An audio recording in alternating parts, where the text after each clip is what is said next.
Baik, yang pertama saya akan menjelaskan mengenai pengertian dari vitamin B. Vitamin B merupakan salah satu vitamin yang larut dalam air. Fungsi utama vitamin B yaitu membantu metabolisme karbohidrat, lemak, dan vitamin untuk menghasilkan energi. Berperan dalam sintesis neurotransmitter, konversi asam amino, sintesis asam lemak dan hormon, serta bertindak sebagai antioksidan.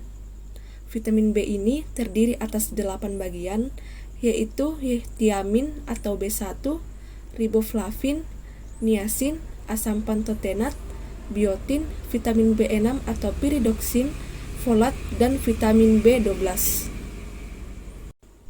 Kemudian saya akan menjelaskan mengenai metabolisme vitamin B1 atau tiamin pada gambar ini. Gula darah yang disimpan dalam bentuk glikogen dalam tubuh manusia dapat diubah kembali menjadi glukosa melalui proses yang disebut dengan gluconeogenesis. Kemudian, gula darah yang ada di glukosa dapat diubah menjadi pirufat melalui proses yang disebut glikolisis. Proses ini merupakan tahapan awal dalam pemecahan glukosa untuk menghasilkan energi dalam bentuk tiamin piroposfat atau TPP. Nah, dalam proses ini, tiamin dalam bentuk TPP akan membantu atau mengubah pirufat menjadi asetil CoA. Asetil CoA ini adalah langkah utama dalam produksi energi di dalam sel. Kemudian, asetil CoA ini akan menuju ke siklus TCA dan rantai transport elektron untuk menghasilkan energi. Riboflavin atau vitamin B2 adalah salah satu vitamin B kompleks yang berfungsi untuk menjalankan fungsi sel secara normal. Sumber utama dari vitamin B2 atau riboflavin dapat ditemukan di dalam susu, keju, daging sapi, dan juga hati sapi. Nah, meskipun demikian, vitamin B2 atau riboflavin dapat juga ditemukan di dalam bahan makanan lain seperti di dalam roti, telur, kacang-kacangan, dan juga sayuran hijau. Riboflavin pada makanan yang terikat pada protein dilepaskan terlebih dahulu dari protein prior sebelum dilakukan proses absorpsi. Pelepasan protein dari riboflavin dilakukan oleh HCl yang disekresikan di dalam lambung dan enzim di dalam usus. Ketika proses absorpsi di saluran pencernaan, riboflavin difosforilasi terlebih dahulu sehingga membentuk FMN. Sekitar 95% asupan riboflavin dari makanan diserap maksimal 25 mg. Absorpsi terjadi di usus halus, namun absorpsi secara maksimal terjadi pada jejunom. Penyerapan secara difusi terjadi ketika riboflavin dikonsumsi dalam jumlah banyak. Empedu memfasilitasi keberlangsungan absorpsi. Riboflavin terdapat dalam aliran darah yang terikat pada plasma protein, utamanya albumin. Transportasi riboflavin dalam tubuh pada membran selosal FNN mengalami defosforilasi oleh alkalin fosfat non-spesifik menjadi riboflavin. Setelah itu, ia akan memasuki portal darah dan menuju ke liver.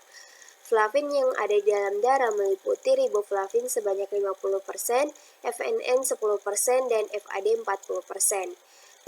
Riboflavin, FMN, dan FAD ditransport dalam plasma oleh berbagai protein termasuk albumin, fibrinogen, dan globulin, terutama imunoglobulin. Selanjutnya, niacin atau vitamin B3. Niacin adalah senyawa organik asam nikotinat, anggota kelompok vitamin B yang larut dalam air. Niacin berperan penting dalam menjaga kesehatan kulit, sel saraf, dan sistem pencernaan. Dalam menurunkan kadar kolesterol, vitamin B3 bekerja dengan cara menurunkan produksi protein yang mengangkut kolesterol di dalam darah. Manusia memperoleh niacin dari sumber endogen dan eksogen. Hanya 2% dari triptofan makanan yang diubah atau disintesis menjadi niacin. Proses sintesis ini terjadi di hati. Niacin dapat diserap di lambung, tetapi mereka lebih mudah diserap di usus kecil melalui difusi yang diperantarai pembawa atau difasilitasi, yang bergantung pada natrium kemudian dialirkan lebih lanjut ke hati melalui vena porta. Pada konsentrasi tinggi, niacin diserap hampir sepenuhnya oleh difusi pasif di usus. Pencernaan NAD dan NADP diperlukan untuk memungkinkan penyerapan niacin. Sebuah pirofosfatase diperlukan untuk hidrolisis fosfat dari NADP. NAD kemudian dihidrolisis oleh glikohidrolase dan melepaskan nikotinamida bebas. Kelebihan niacin dibuang melalui urin. Baik, di sini saya akan menjelaskan tentang vitamin B5 atau asam pantotenat yang dikenal sebagai the center of energy, yang merupakan bagian dari struktur koenzim A. Asam pantotenat diperoleh dari makanan dalam bentuk CoA yang harus dipecah dahulu menjadi asam pantotenat untuk diserap di usus. Kemudian asam pantotenat ini digunakan untuk produksi CoA. Di sini terdapat bagian yang akan saya jelaskan, mulai dari glikogen yang akan dipecah menjadi glukosa. Glukosa akan diubah menjadi pirufat. Konversi pirufat akan menjadi asetil CoA yang akan masuk ke siklus asam sitrat untuk produksi energi. Koenzim A memasukkan asam pantotenat sebagai bagian dari strukturnya. B5 atau asam pantotenat berperan dalam memproduksi energi. Baik, selanjutnya yaitu vitamin B6 atau pyridoxine yang biasa dikenal dengan D-protein burner, berperan penting dalam metabolisme protein dan karbohidrat. Selain itu, vitamin B6 juga berperan dalam pembentukan sel darah merah dan bahan kimia otak tertentu.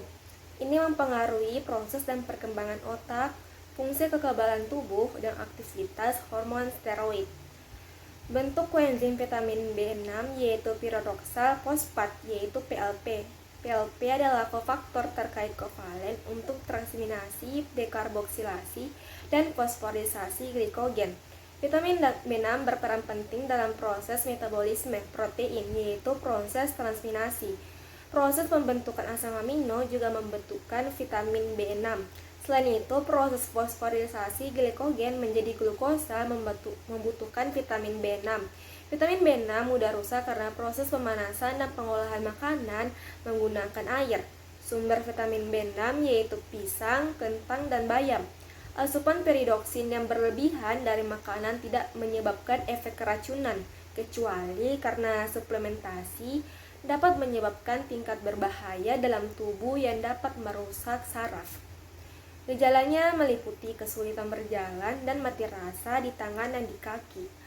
Konsumsi vitamin B6 dalam dosis yang tinggi dalam jangka waktu yang lama dapat mempengaruhi kerusakan saraf yang irreversibel. Vitamin B7. Vitamin B7 atau biotin dikenal dengan the energy catalyst yang diperlukan untuk metabolisme energi, sintesis lemak, metabolisme asam amino, dan sintesis glikogen. Ada beberapa bentuk koenzimnya. Yang pertama itu ada asetil-CoA, yaitu membantu sintesis asam lemak. Yang kedua itu ada pirufat karboksilase, yaitu membantu pembentukan glukosa dari lemak dan protein. Yang ketiga itu ada metiklorotonil-CoA karboksilase, yaitu membantu metabolisme asam amino leusin. Yang keempat itu ada profionil CoA karboksilase, yaitu membantu membakar lemak. Dapat kita lihat dari layar ada bagan. Nah, bagan tersebut merupakan bagan dari bagaimana biotin dalam membantu produksi energi di dalam sel. Asetil-CoA merupakan langkah utama dalam produksi energi di dalam sel. Nah, peran biotin yaitu membantu pembentukan asetil-CoA sebelum masuk ke dalam siklus Krebs. Sumber biotin hampir terdapat pada semua jenis makanan. Oleh sebab itu, defisiensi biotin sangat jarang ditemukan. Gejala dari kekurangan biotin yaitu kulit pucat atau abu-abu, lidah sakit, depresi, halusinasi, kehilangan nafsu makan, mual, dan kulit kering. Selanjutnya vitamin B9.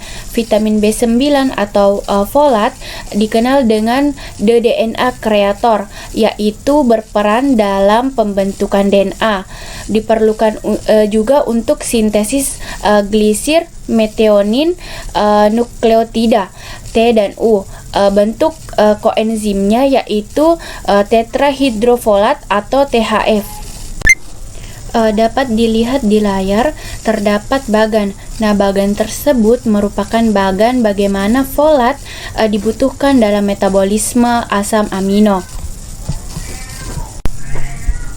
Beberapa asam amino ini membutuhkan folat untuk membantu glikogen, glukosa, dan pirufat serta asetil-CoA masuk ke siklus TCA dan rantai transportasi elektron untuk menghasilkan energi.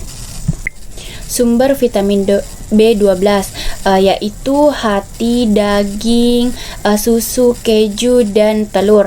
Hampir semuanya itu berasal dari hewan. Kekurangan vitamin B12 ini sering terjadi pada orang tua vegan dan bayi-bayi yang disusui dari ibu-ibu vegan. Nah, gejala dari kekurangan vitamin B12 ini yaitu kelelahan, kurang nafsu makan, penurunan berat badan, jantung berdebar, sesak nafas, kehilangan penglihatan, lidah halus, dan masalah mental. Selanjutnya yang terakhir ada vitamin B12 atau kobalamin atau the blood maker, berperan dalam oksidasi lemak. Kobalamin diperlukan juga untuk sintesis adenosin kobalamin, kofaktor untuk metil malonyl mutase yang memecah rantai asam lemak. Vitamin B12 juga diperlukan untuk regenerasi asam folat. Sumber vitamin B12 itu ada daging, susu, dan lain-lain. Selain itu juga, vitamin B12 diperlukan untuk pembentukan sel darah merah. Peran dari kobalamin dalam proses metabolisme atau dalam proses pembentukan metabolisme energi, kobalamin akan berperan dalam asam amino melalui proses transminasi. Ketika kita mengonsumsi protein sebelum menghasilkan energi terlebih dahulu, ia akan melalui proses transminasi dengan bantuan vitamin B12 seperti pada gambar di samping. Kemudian dia juga akan membantu fosforilasi glikogen, glukosa, dan pirufat dan masuk ke dalam asetil-CoA sampai menghasilkan energi.